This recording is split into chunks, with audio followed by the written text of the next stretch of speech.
Oh hey guys, Wiki14 here, and welcome back to another Minecraft snapshot video. And today is 21w13a, and what have they added today?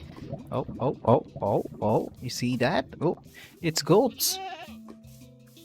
Goats, baby goats. So goats are, of course, they are goats. So goats spawn in mountains. We're just gonna jump right in, huh? Goats spawn in mountains. So goats can scale the sides of mountains with their incredible jumps. So they can jump really high. I hope we can. Let's just spawn a lot. Hopefully we can see them jump really high. So they jump really high if they wanna scale like mountains and stuff. Um, so goats can be tempted and bred using wheat. So let's grab some wheat. Just to confirm. Oh, I don't know how to spell wheat. Oh gosh. Okay. So we can breed them with wheat. And oh, so we got wheat. So they are also another source of milk. So we can have milk. And the drops, of course, we have to check what's their drops. I'm so sorry.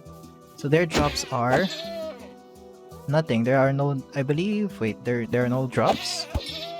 Yeah, there are no drops yet, and I haven't seen them jump that high. Oh, there you go. That's a jump. So yeah, so they can jump really high, and yeah, so this is one of the biggest things that that's been added in this week's snapshot. Goats, pretty cool. Ain't that right? Oh, you don't have horns yet. Ain't that right? So we're just gonna talk about all of the other changes that they've added. So we have here accessibility, added an alternative solid black background, a color for the Mojang Studios loading screen, toggleable with the monochrome logo accessibility option, so we can just check it out later. We have tweaks to caves, of course, tweaks to art distribution, tweaks to powder snow.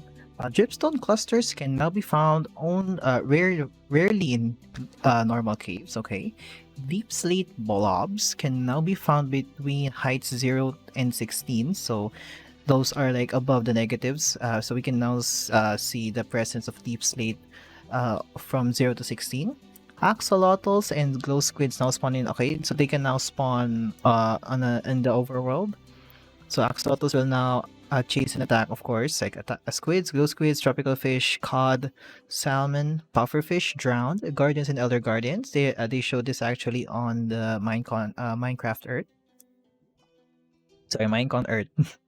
I can't remember. No, Minecraft Live, sorry. Okay, axolotls now have a 2-minute cooldown after hunting non-hostile targets such as fish, squids, and etc. So this basically means that they don't have their AI always working to hunt down non-hostile targets. So that's pretty good just for performance. They will prioritize targeting hostile mobs first before hunting. Of course, it's gonna be, the main thing. So bees now see flowering azaleas and flowering azalea leaves as flowers.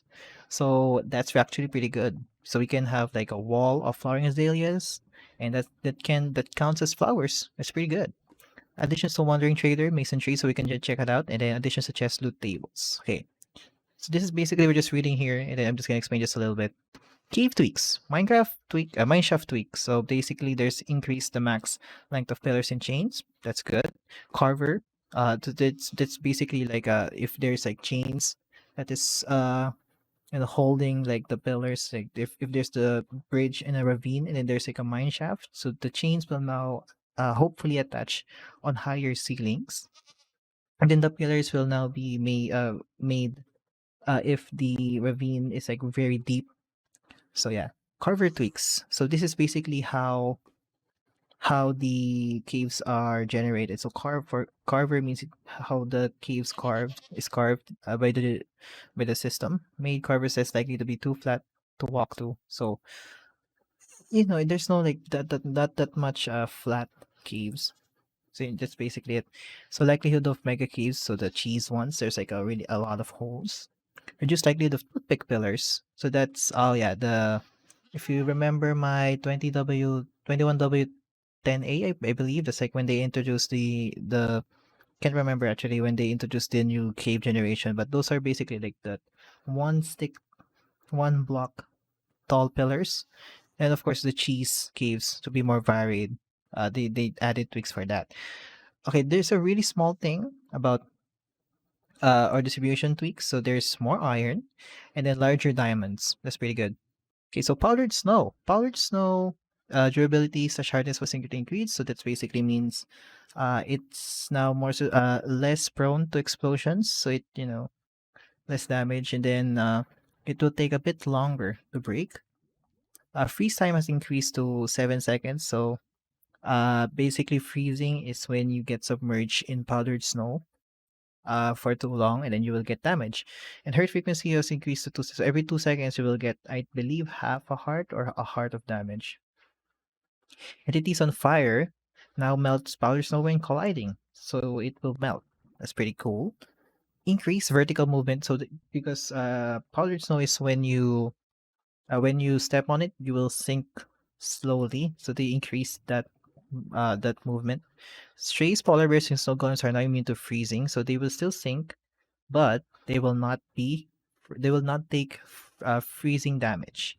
Mobs now shake when they are fully frozen. So I will show that later when they are being frozen. Skeletons converting to strays now only require 70 seconds instead of the 30 seconds it took before. So yeah, so if there's a skeleton you want to get like strays, you can now convert them into strays in just 7 seconds compared to like 30 seconds. So that's basically longer.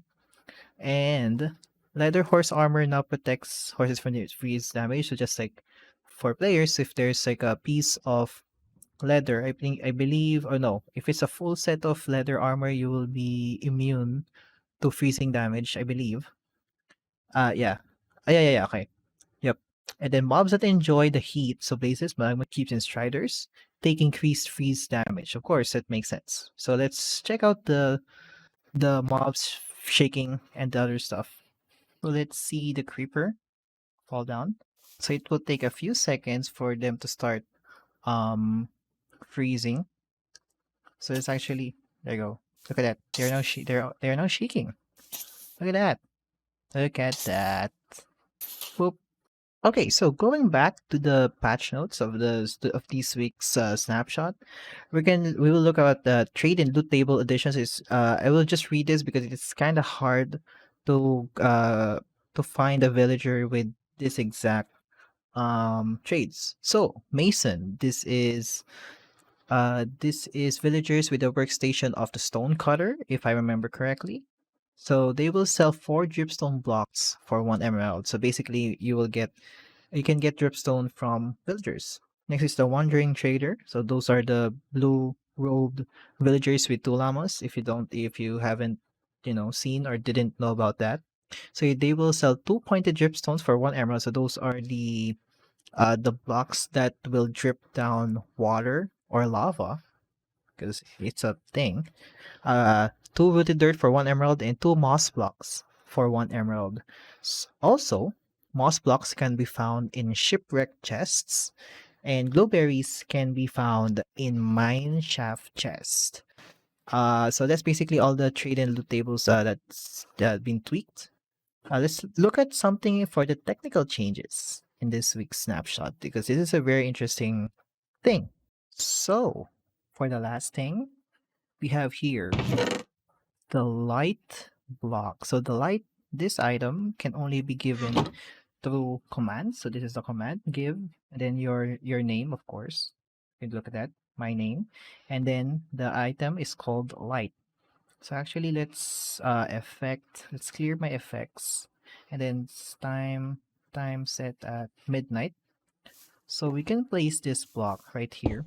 So it will emit light like just like this, and you can press the right button, and then you can go to different light levels. So if you look at the top, at the right side of the screen, uh, you can see like I'm toggling from 0, 1, 2, 3, 4, 5, 6, 7, 8, 9, 10, 11, 12, 13, 14, and 15.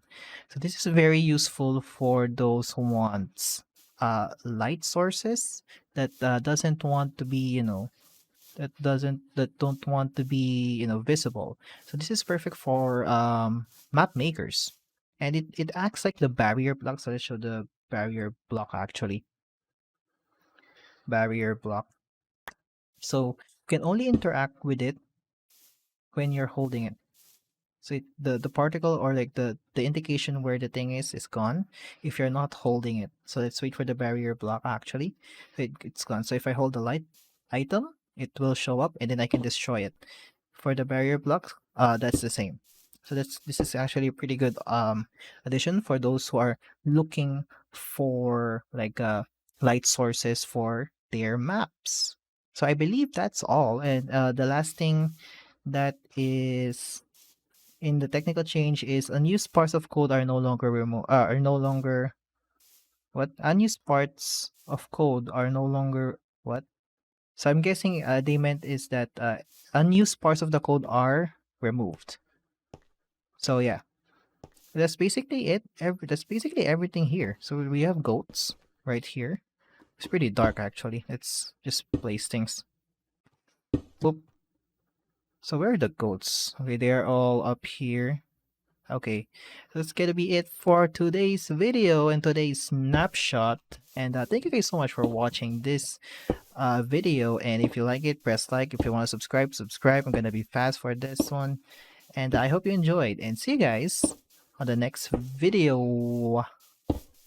Oh man, goats are gonna be very interesting. I hope they add the cliffs, like the cliffs part of the update soon. But yeah, it's gonna be it for me. Oh, this is the freezing. Whoa, whoa. See you guys. Bye guys. Whoa, whoa, whoa, whoa. I'm freezing. I'm shaking. Oh, I'm shaking.